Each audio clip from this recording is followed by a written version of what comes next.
Evening headlines হলে স্বাগতম আৰু ষ্টুডিঅত মই পাপৰি প্ৰথমটো খবৰ শাসক বিৰোধীৰ মাজত অব্যাহত আছে মুগলৰ যুঁজ সাংসদ আব্দুল খালিকে আৰম্ভ কৰা এই বিতৰ্কত এতিয়া অংশগ্ৰহণ কৰিছে ইজনৰ পিছত সিজনকৈ নেতা মন্ত্ৰীয়ে ৰাজ্যৰ এশএবুৰি সমস্যাক গুৰুত্বহীন কৰি ৰাজনৈতিক প্ৰেক্ষাপটলে আমন্ত্ৰণ কৰি অনা হৈছে এতিয়া মুগলক আৰু আজি আব্দুল খালিকক তীব্ৰ কটাক্ষ কৰিলে মন্ত্ৰী পীযুষ হাজৰিকাই বুৰঞ্জীৰ সত্যতকৈ হিন্দু মুছলমানৰ ৰাজনীতিহে অধিক প্ৰকট হৈ পৰিছে মুগল কেন্দ্ৰিক বিতৰ্কত আব্দুল খালিকে এনে মন্তব্যৰে পাপ কৰিছে বুলি কটাক্ষ কৰাৰ লগতে আব্দুল খালিক জিহাদী সমৰ্থক বুলি উল্লেখ কৰিলে খালিক শ্বেৰমান আলীৰ দৰে লোকক অসমৰ চিৰশত্ৰু বুলি আখ্যা দিলে পীযুষ হাজৰিকাই ইফালে অজিত ভূঞাকো আক্ৰমণৰ লক্ষ্য কৰি ললে মন্ত্ৰীগৰাকীয়ে অজিত ভূঞাই মহাপাপ কৰিছে বুলিও ক'লে উল্লেখযোগ্য যে মুগল বিতৰ্কত সাংসদ ভূঞাই ভাৰতলৈ মুগলৰ অৱদান আছিল বুলি মত প্ৰকাশ কৰিছিল ইফালে আন এজন মন্ত্ৰী জয়ন্তমল বৰুৱাই ঠকা সৰকা কৰিলে সাংসদ অজিত কুমাৰ ভূঞাক অৰ্থাৎ এক প্ৰকাৰ ক'বলৈ গ'লে এতিয়া সকলো সমস্যাৰ উৰ পেলাই কেৱল এতিয়া প্ৰসংগ হৈ পৰিছে মুগল অৰ্থাৎ অব্যাহত আছে এতিয়া মুগলৰ যুঁজ অসমৰ মানুহে যদি মুগলৰ সমৰ্থনত কিবা কথা কয় এয়া অসমীয়াৰ কাৰণে পাপ বুলি ভাবোঁ এই পাপটোতো সদায় আব্দুল খালিক ডাঙৰীয়াই কৰি আছে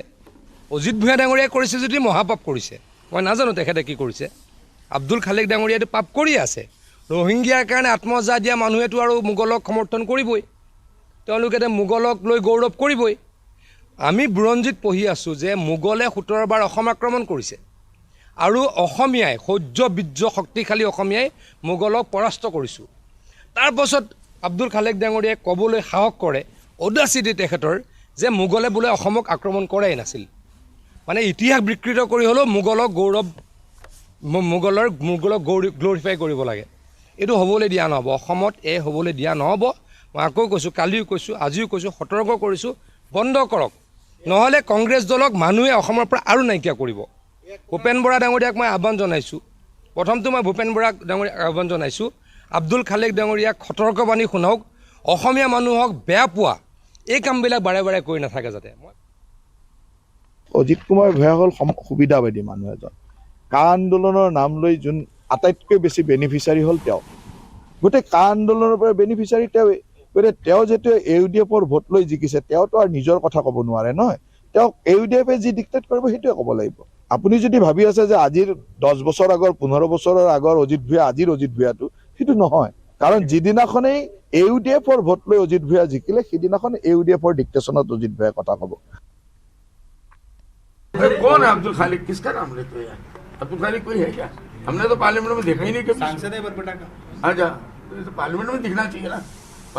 सांसद बरपेटा में दिखना चाहिए लगा तो पार्लियामेंट में दिखना चाहिए भाई मुझे देखो हिस्ट्री के बारे में इतना नहीं मालूम साफ बात है मैं हिस्ट्री नहीं जानता लेकिन अब्दुल खालिक सब मुगल नहीं है इतना मालूम है क्योंकि वो काले हैं मुगल लोग सब लाल लाल होते थे अब्दुल खालिक साहब मुगल नहीं है ये मुझे मालूम है क्योंकि वो काले हैं और काला मुगल हो ही नहीं सकता कुछ गड़बड़ी है फिर तो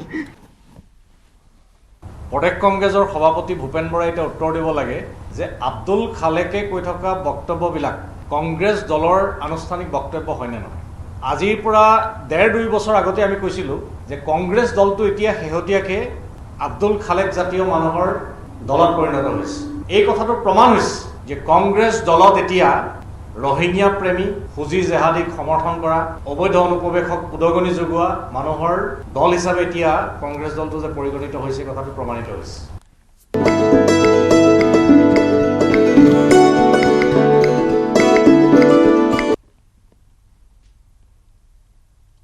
আৰু আজি গণেশ চতুৰ্থী সমগ্ৰ দেশৰ লগতে অসমতো গণেশ চতুৰ্থী পালন কৰা হৈছে পুৱাৰ ভাগৰৰ পৰা মন্দিৰসমূহত ভক্তসকলৰ দীঘলীয়া শাৰী দেখিবলৈ পোৱা গৈছে মন্দিৰসমূহৰ লগতে ব্যক্তিগতভাৱেও পূজা অৰ্চনা কৰিছে যিহেতু এই সময়ত গণেশ দেৱতাই তেওঁৰ মাতৃ দেৱী পাৰ্বতীৰ সৈতে কৈলাশ পৰ্বতৰ পৰা পৃথিৱীলৈ নামি আহে বুলি এক বিশ্বাস আছে আৰু তাৰ পৰিপ্ৰেক্ষিতত এই উৎসৱ পালন কৰা হয় বিভিন্ন ঠাইত বিভিন্ন ধৰণে পূজা পতা দেখিবলৈ পোৱা গৈছে গণেশ পূজা পতা দেখিবলৈ পোৱা গৈছে ৰীতি নীতি নিয়মৰ মাজেৰে আজিৰ দিনটোত খুব সুন্দৰভাৱে যিহেতু পালন কৰি থকা হৈছে গণেশ চতুৰ্থী কোৱা হয় গণেশ চতুৰ্থী আৰম্ভ মানে এটা পূজাৰ বতৰ আৰু অসমৰ গতিকে অসমৰ প্ৰেক্ষাপটতো আজিৰ দিনটোত গণেশ চতুৰ্থী এনেধৰণে খুব উলহ মালহেৰে পালন কৰা হৈছে আৰু আমি যেহেতু পুৱাৰ ভাগৰে পৰা ৰাজ্যৰ বিভিন্ন প্ৰান্তত থকা মন্দিৰসমূহৰ পৰা আমি পোনপটীয়াকৈ দেখুৱাই গৈছো গতিকে সকলোতে একেধৰণৰ পৰিৱেশে দেখিবলৈ পোৱা গৈছে আৰু আজিৰ পুৱাৰ ভাগৰ পৰা আমি দেখুৱাইছো আমি এই মুহূৰ্তটো কিছু ভিজুৱেলছ আমি দেখুৱাইছো ক'ত কেনেকৈ পালন কৰা হৈছে সেয়া দেখুৱাই গৈছো কিন্তু যিয়ে নহওক ৰাজ্যৰ লগতে সমগ্ৰ দেশত গণেশ চতুৰ্থী পালন কৰা হৈছে কিন্তু মুম্বাইৰ যি দৃশ্য বা মুম্বাইৰ কথা সদায় সুকীয়া এইবাবেই সুকীয়া কাৰণ গণেশ চতুৰ্থী মুম্বাইত অত্যন্ত উলহ মালহেৰে 10 দিনীয়াকৈ পালন কৰা হয় আৰু গতিকে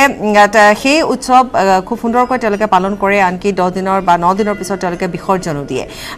আৰু এফালে আমি ৰাজ্যৰ যদি কথা কওঁ তেতিয়াহ'লে আজি গণেশ চতুৰ্থী আৰু আজিৰ পৰা এটা বিশ্বাস আছে যে এতিয়াৰ পৰা পূজাৰ বতৰ আৰম্ভ হৈছে কাৰণ সকলো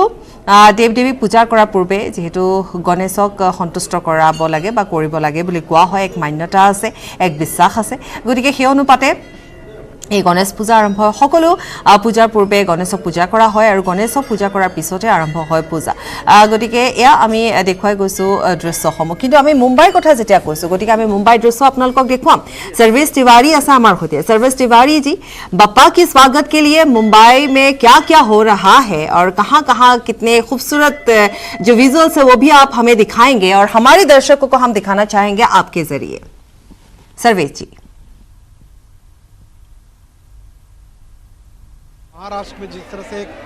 मान्यता है लालबाग के राजा की मुंबई के लालबाग राजा के पंडाल में खड़ा हूँ सामने सबसे पहले हम अपने न्यूज 18 दर्शकों को जो भव्य प्रतिमा है बप्पा की गणेश की उसके दर्शन करा रहे हैं तमाम भीड़ देख सकते हैं कि ये जो भीड़ है ये कोरोना काल की जो महामारी थी उसके 2 साल के बाद इस तरह से बड़े पैमाने पर इस तरह से त्यौहार सेलिब्रेट हो रहा है गणेश उत्सव का 2 साल में ये चीज़ें बिल्कुल भी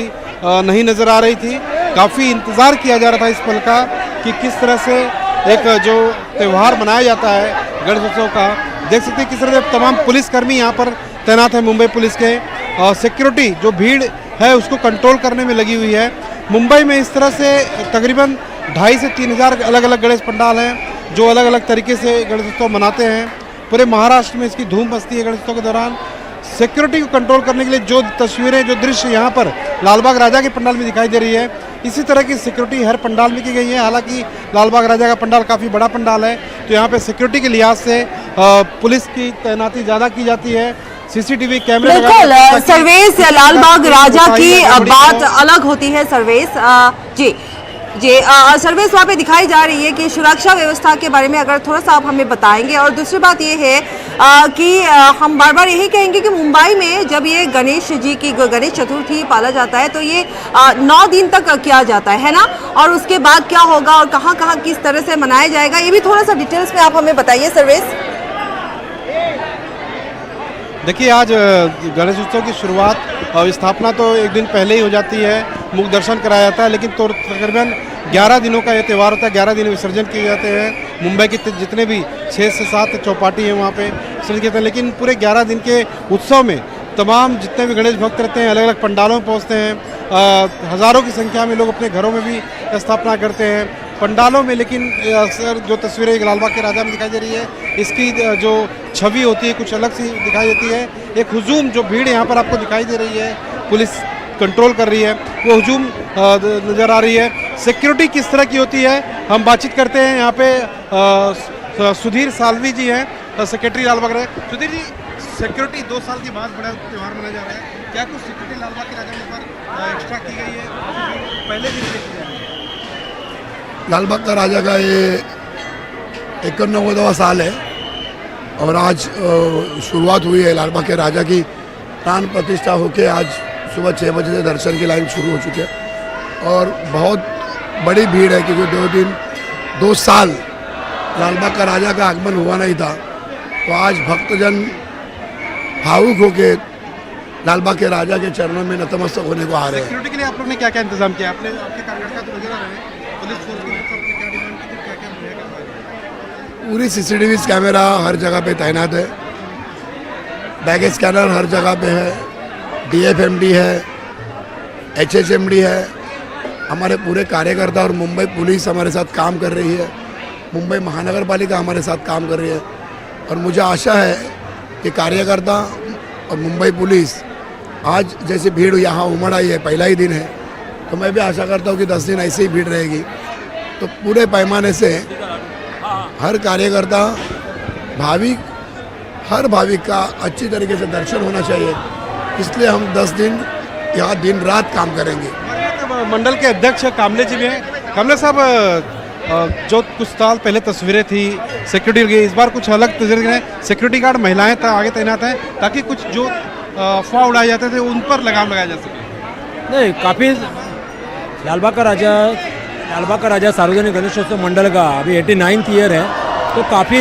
89th ईयर में काफ़ी बदलाव हम लोगों ने, जैसे सिचुएशन है उसके अकॉर्डिंगली हमने एक्सेप्ट की है। महिलाओं की जो सिक्योरिटी है वो बहुत सालों से हम लोग अभी यहाँ पे लॉन्च करते हैं, ताकि कुछ भी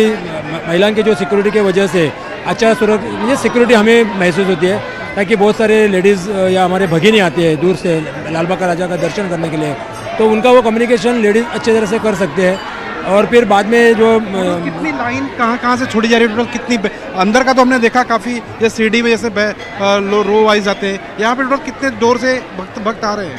नहीं, वैसे देखा जाए तो मुख्य दर्शन ये मेन लाइन है, और चरण स्पर्श की जो लाइन है वो भी अलग एक लाइन है। बाकी ये सब हमारे जो कुछ VIPs वगैरह उनके लिए जो गेट बनाए हैं, सर्विस अगर हो सके तो आप जी सर्विस अगर हो सके तो थोड़ा सा वीडियो हमें दिखाइए, और बप्पा का उनके थोड़ा भी सा गेस्ट visuals आते अगर रहते हम हैं, देख सके तो वो सब VIP के लिए वो जो मना है वो 3 या 4 ऐसे लाइन है, और इसमें पूरा नियोजन है, इसमें कुछ भी ऐसा विजुअल दिखाते रहे, विजुअल गणपति बप्पा के। इस बार सेलिब्रिटी कौन कौन आएंगे? हाँ जी सर्विस। अभी फिलहाल तो सेलिब्रिटी बोलेगा तो सुबह ही फिल्म स्टार कार्तिक आर्यन जैसे कलाकार आए हैं, और बहुत सारे मराठी कलाकार भी आके गए। अभी यहाँ पे 10 दिन और अपना उत्सव है 9 तारीख तो और भी सेलिब्रिटी आने की संभावना है, क्योंकि हर साल लालबाग का राजा का दर्शन लेने के लिए मुंबई के बाहर से, महाराष्ट्र या पूरे हिंदुस्तान से भाविक सेलिब्रिटी आते रहते हैं। महाराष्ट्र के मुख्यमंत्री डिप्टी CM भी आने वाले हैं। हाँ,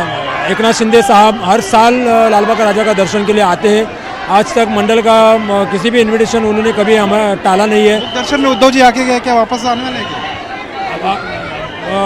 आने की संभावना अभी उनका शेड्यूल अलग अलग रहता है, बहुत सारे बिजी पर्सनैलिटीज़ है ये वो अपने महाराष्ट्र के, और उनका जैसे बिजी शेड्यूल रहेगा उसमें से अगर वो टाइम जैसे मैनेज करेंगे तो जरूर आ सकते हैं। कामले जी जो मंडल के अध्यक्ष हैं, और महिलाओं की सुरक्षा को लेकर लालबाग राजा ने काफ़ी अलग इंतजाम किए हैं कि कुछ बातें कुछ सालों पहले जिस तरह से थी, अब महिलाएं गार्ड लगाई गई हैं पंडाल के ठीक बप्पा के। मैं अपने कैमरा से कहूँगा कि सर्विस और एक बात जो सर्विस और एक बात 10 दिन तक यही भीड़ पड़ेगी, ऐसे ही भीड़ दिखाई जाएगा ना 10 दिन तक। 10 दिन तो विसर्जन तक मतलब ये भीड़ जैसे आएगी, ऐसे भीड़ रहेगी। ये भीड़ दिन ब दिन बढ़ती जाएगी, ये भीड़ दिन ब दिन बढ़ती जाएगी, कम नहीं होगी, क्योंकि 2 साल के बाद का जो मौका आया एक बड़े त्योहार को लेकर, ये भीड़ दिन ब दिन बढ़ती जाएगी। सुरक्षा व्यवस्था भी जैसे जैसे भीड़ बढ़ेगी उसको लेकर बढ़ती जाएगी। मुंबई पुलिस पूरी तरह से अलर्ट है, सरकार की तरफ से साफ आदेश है कि हर संदिग्ध चीज़ों पर नज़र रखी जाए, चाहे वो इंसान हो या कोई सामान हो या बैग हो।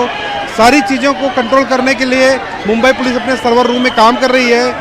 जितने भी पंडालों में CCTV कैमरे लगाए गए हैं उनके कनेक्शन उनके पंडाल में तो है ही है, साथ ही मुंबई आप देखिए सर्विस भक्त जो है वो मतलब एक बार अगर बप्पा की दर्शन हो जाए उसी के लिए वो लोग आगे बढ़ रहे हैं सर्विस, और बहुत ज्यादा भीड़ है सर्विस।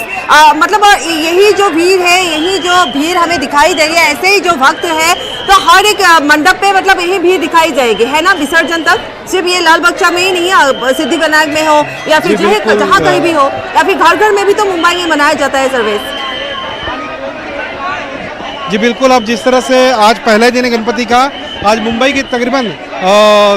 कह सकते हैं कि लाखों की संख्या में जो मुंबई का रहे या मुंबई से बाहर रहने वाले हैं, महाराष्ट्र के पकड़ सकते हैं, जिन्होंने 1.5 दिन की गणपति जो 1.5 दिन तक बैठाते हैं, कल 1.5 दिन की गणपति का विसर्जन होगा। उसके बाद 3 दिन तक जो गणेश की प्रतिमा स्थापित करते हैं अपने घरों में, उसके बाद 3 दिन का विसर्जन होगा, उसके बाद 5 दिन का होगा, उसके बाद 7 दिन का होगा, 7 दिन के बाद फिर 11वें दिन जितने मुंबई और महाराष्ट्र के पंडाल हैं, देश भर के लोग अपने बड़े पैमाने पर सार्वजनिक रूप से मनाते हैं इसे पंडालों में। 11वें दिन आपने लालबाग राजा के वहाँ से इस मंडप से आपने हमें लाइव विजुअल्स आपने हमें दिखाया, आपके जरिए हमने अपने दर्शकों को भी दिखाया और बहुत ज़्यादा भीड़ उमड़ी पड़ी है वहाँ पे। शुक्रिया सर्विस।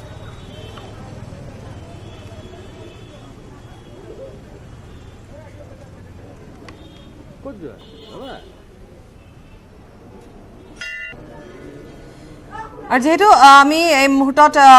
মুম্বাইৰ পৰা দেখুৱালো পোনপটীয়া সম্প্ৰচাৰ আৰু এতিয়া আমি যেহেতু ৰাজ্যৰ বিভিন্ন প্ৰান্তত আজি গণেশ চতুৰ্থী পালন কৰি থকা হৈছে, গণেশ পূজা পালন কৰি আছে, গতিকে আমি এই মুহূৰ্তত আমাক দেখুৱাব ৰিংকুত আছে। হয়, আজি গণেশ পূজা সমগ্ৰ ৰাজ্যৰ লগতে গোৱালপাৰাতো দেখা গৈছে গণেশ পূজাক লৈ পেলাই উখল মাখল পৰিৱেশ। আৰু এই মুহূৰ্তত মই উপস্থিত আছো গোৱালপাৰা চহৰৰ বড় বজাৰত পূজা অৰ্চনা কৰা পৰিলক্ষিত হৈছে। আমি দেখুৱাই আছো সমগ্ৰ দৃশ্য দেখুৱাইছো, এক নান্দনিক দৃশ্য বুলি ক'ব, আটক ধুনীয়াকৈ ফুলেৰে এনেধৰণৰ পূজা মণ্ডপটো সজাই পৰাই তুলিছে। মোৰ লগত দেখা গৈছে ইয়াত যি বিষয়ববী আছে পূজাজনে কথা পাতিব বিচাৰে। আজি পূজাৰ কেনেকুৱা প্ৰিপাৰেশ্যন কেনেকুৱা? আমি অন্য বছৰৰ দৰে এইবেলিও আমি আমাৰ অষ্টম বাৰ্ষিক গণপতি চতুৰ্থী আয়োজন কৰা হৈছে। আমাৰ ৰাইজৰ সহায় সহযোগিতাত আমি ভালে ধৰণে আয়োজন কৰিছোঁ আৰু আমাৰ আবেলি নাম কীৰ্তন হ'ব, অহাকালি আমাৰ বিসৰ্জন আছে আৰু আমি অহাকালি সকলো ৰাইজৰ সহায় সহযোগিতা উপস্থিতি কামনা কৰিলোঁ। আৰু ৰাতিপুৱাৰ পৰা আপুনি দেখি আছে ভক্তৰ আগমন ঘটি আছে, ধুনীয়া কৰি পূজা হৈ আছে আৰু আশা কৰিছোঁ আৰু সময় গৈ থাকিব, মানুহ লাহে লাহে ভক্ত আগমন হৈ থাকিব। নিশাৰ ভাগত কেনেকুৱা, সন্ধিয়াৰ ভাগত কেনেকুৱা প্ৰগ্ৰাম? সন্ধিয়া ভাগত আমি নাম কীৰ্তন থাকিব, তাৰপিছত আমাৰ প্ৰসাদ বিতৰণ থাকিব। আৰু এই মুহূৰ্তত আমি আন এটা প্ৰসংগলৈ আহিছোঁ, যিহেতু বাতৰিৰ আৰম্ভণিতে আমি কৈ আছোঁ যে মোগলক লৈ এক বিতৰ্কৰ সৃষ্টি হৈছে। আৰু এই মুহূৰ্তত আমি কৈছোঁ যে কংগ্ৰেছে সাংসদ আব্দুল খালিকে সংবাদমেলৰ আয়োজন কৰিছে আৰু এই সংবাদমেলত তেওঁ হয়তো এই সন্দৰ্ভত জনাব। মোগলক লৈ কৰা মন্তব্যৰ পিছতে এতিয়া বিতৰ্কৰ মাজত সোমাই পৰিছে আব্দুল খালেক। বিভিন্নজনে বিভিন্ন মন্তব্য কৰিছে আৰু তাৰ প্ৰত্যুত্তৰ বা তাৰ উত্তৰো আব্দুল খালেকে দিছে। পোনপটীয়া সম্প্ৰচাৰ। যাক কৌমি মাদ্ৰাছা বুলি কোৱা হয়, সেইবোৰৰ বন্ধ কৰাৰ ভয়ানক ষড়যন্ত্ৰ ৰচিছে। আৰু আজি কাবাইতাৰী মাদ্ৰাছাত যি বুলডোজাৰ চলোৱা হ'ল, সেই ষড়যন্ত্ৰৰ অংশ বিশেষ। মই ৰাজ্য চৰকাৰক প্ৰত্যাহ্বান জনাইছোঁ, কাৰণ কাবাইতাৰী য'ত অৱস্থিত, কাবাইতাৰী কোনো নগৰ অঞ্চল নহয়, গ্ৰাম্যাঞ্চল। আজি অসমৰ কিমান গাঁৱত অসম আৰ্হিৰে হওক বা RCC হওক, বিল্ডিং বনাবলৈ, ঘৰ বনাবলৈ কিমান মানুহে চৰকাৰী অনুমতি লৈছে, মই প্ৰত্যাহ্বান জনাইছোঁ। যদি মুখ্যমন্ত্ৰী মহোদয়ৰ হাতত কোনো তথ্য আছে, সেই তথ্য প্ৰকাশ কৰক 24 ঘণ্টাৰ ভিতৰত, যে কিমান মানুহে, গ্ৰামাঞ্চলৰ কিমান মানুহে পকী ঘৰ বনাবলৈ পঞ্চায়ত হওক অথবা জিলা প্ৰশাসন হওক তেওঁলোকৰ অনুমতি লৈছে। মোৰ যিমান দূৰ মই জানো, অনুমতি লোৱাৰ ব্যৱস্থাই নাই। মাজতে পঞ্চায়ত মন্ত্ৰী ৰঞ্জিত দাস ডাঙৰীয়াই এই কথা চিন্তা কৰিছে, কিন্তু মুখ্যমন্ত্ৰী মহোদয় ৰঞ্জিত দাস ডাঙৰীয়াক ধমকি দি সেই কাম বন্ধ কৰিছে। য'ত কোনো অনুমতি পাৰ্মিশ্যন লোৱাৰ ব্যৱস্থাই নাই, তেনে ক্ষেত্ৰত মুখ্যমন্ত্ৰী ডাঙৰীয়াৰ নিৰ্দেশত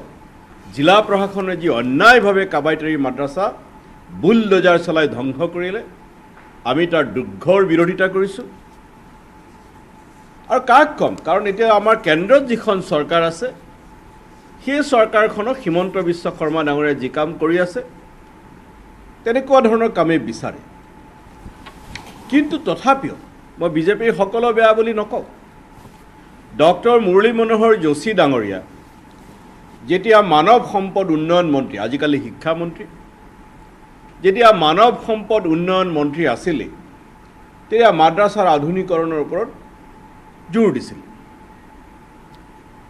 উত্তৰ প্ৰদেশত যোগী আদিত্যনাথক সকলোৱে বুলডোজাৰ বাবা বুলি কয়, কিন্তু সেই যোগী আদিত্যনাথেও মাদ্ৰাছাৰ আধুনিকৰণৰ ওপৰত গুৰুত্ব দিছে, মাদ্ৰাছাত সাধাৰণ শিক্ষা প্ৰদানত গুৰুত্ব দিছে। কিন্তু হিমন্ত বিশ্ব শৰ্মা ডাঙৰীয়া যেনেকৈ নতুন মুছলমান কালাপাহাৰে কামাখ্যা মন্দিৰ ধ্বংস কৰিছিলে, একেদৰে নতুন বিজেপি হিমন্ত বিশ্ব শৰ্মা ডাঙৰীয়াই অধিক বিজেপি, অধিক RSS দেখুৱাবলৈ যোগী আদিত্যনাথকো চেৰ পেলাইছে আৰু কৌমি মাদ্ৰাছাসমূহ ধ্বংসৰ এক ভয়ংকৰ ষড়যন্ত্ৰ কৰিছে। আৰু কাবাইতাৰী মাদ্ৰাছাত বুলডোজাৰ চলোৱাটো সেই ষড়যন্ত্ৰৰে অংশ বিশেষ বুলি মই ভাবোঁ। মূল কথা এইখিনি আপোনালোকৰ কিবা থাকিলে মই উত্তৰ দিম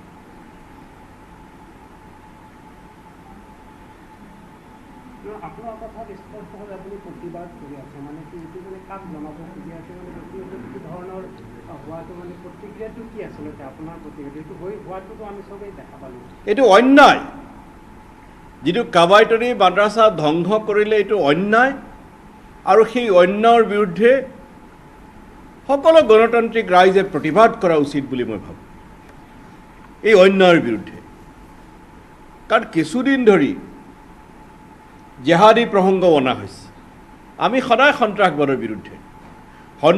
বিৰুদ্ধে চৰকাৰ কঠোৰ হ'বই লাগিব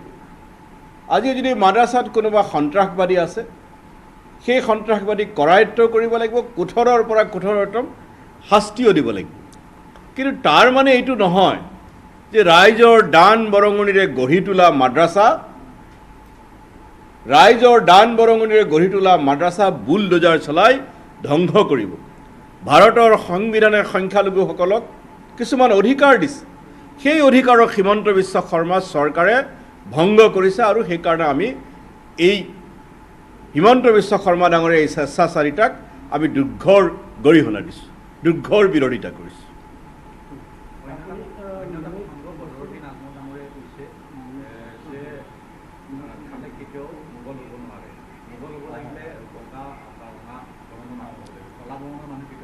মই কেতিয়াবা জানো নিজকে মোগল বুলি দাবী কৰিছোঁ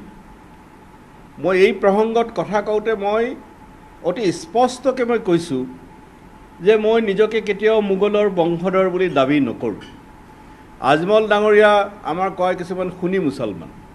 আজমল ডাঙৰীয়াক হয়তো মোৰ গোটেইখিনি চোৱা নাই তেওঁৰ কোনোবা চামচাই তেওঁক ৰিপৰ্ট কৰিলে তাৰ ওপৰত তেখেতে প্ৰতিক্ৰিয়া দিলে মই নিজক প্ৰথম দিনাই কৃষ্ণ বৰ্ণৰ বুলি কৈছোঁ আৰু কেতিয়াও মোগলৰ বংশধৰ নহয় বুলি কৈছোঁ তেখেতে অৱশ্য মোতকৈ কিমান ওখ মোক চাপৰ বুলিও কৈছে এতিয়া বদৰুদ্দিন ডাঙৰীয়া আৰু মই একেলগে থিয় হ'লেহে বুজা যাব যে তেখেত মোতকৈ কেই ইঞ্চি ওখ সেই কথা বুজা যাব তদুপৰি আমাৰ এগৰাকী সতীৰ্থ বিধায়ক দিনৰ সতীৰ্থ চেয়াৰমান আলী ডাঙৰীয়াই কিছুদিন পূৰ্বে আজমল ডাঙৰীয়াৰ প্ৰসংগত কৈছিলে মৌলানাৰ কলংক তেতিয়া মই এই কথা বুজি পোৱা নাছিলোঁ যে আজমল ডাঙৰীয়ালৈ কেনেকৈ মৌলানাৰ কলংক হ'ল এই কথা এতিয়াহে মই বুজিবলৈ ধৰিছোঁ যে চেয়াৰমান আলীয়েনো কি কাৰণত আজমল ডাঙৰীয়াক মৌলানাৰ কলংক বুলি কৈছিলে সেই কথা মই এতিয়াহে বুজিবলৈ চেষ্টা কৰিছোঁ তদুপৰি আৰু এটা কথা মন কৰিব আজি আজমল ডাঙৰীয়াই কাৰ লগত সুৰ মিলাইছে হিমন্ত বিশ্ব শৰ্মা পীযুষ হাজৰিকা দিগন্ত কলিতা পবিত্ৰ মাৰ্গেৰিটা এইসকলৰ লগতহে সুৰ মিলাইছে গতিকে আজমল ডাঙৰীয়া কাৰ পক্ষৰ অৱস্থান গ্ৰহণ কৰিছে সেই কথা বুজিব আৰু আজমল ডাঙৰীয়া আজি মাদ্ৰাছা বিৰুদ্ধে যি চৰকাৰে যি ষড়যন্ত্ৰ কৰিছে মই জনাত জমিয়ত উলেমাৰ মাদ্ৰাছাসমূহক নিয়ন্ত্ৰণ কৰে তনজিম বৰ্ডৰ জৰিয়তে আজি এই কাৰ্যৰ বিৰুদ্ধে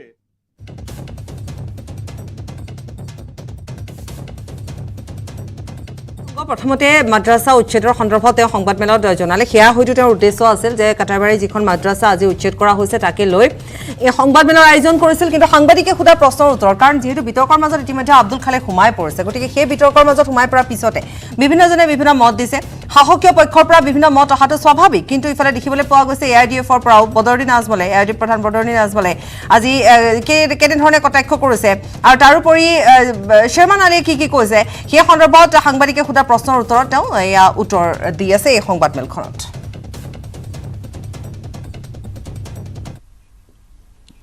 খবৰ আৰু